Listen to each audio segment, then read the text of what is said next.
ada yang hancur. Ini udah termakan sama rumah lolernya tadi.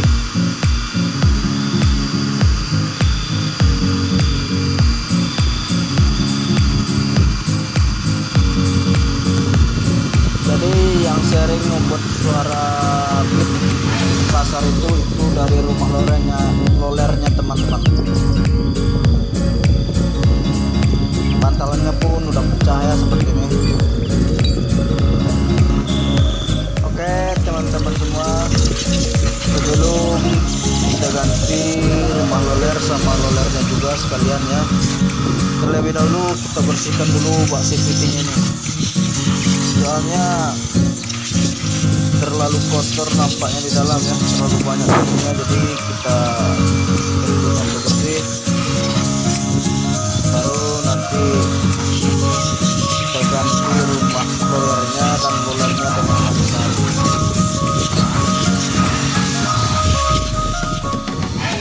Oke guys, inilah yang kita beli tadi ya.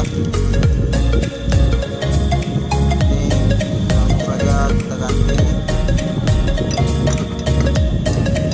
Cara pemasangannya bisa dilihat seperti ini guys, mudah sekali ya.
Oke teman-teman, sekarang saatnya kita tes. Jadi dulu mata ya. Seperti inilah teman-teman suaranya.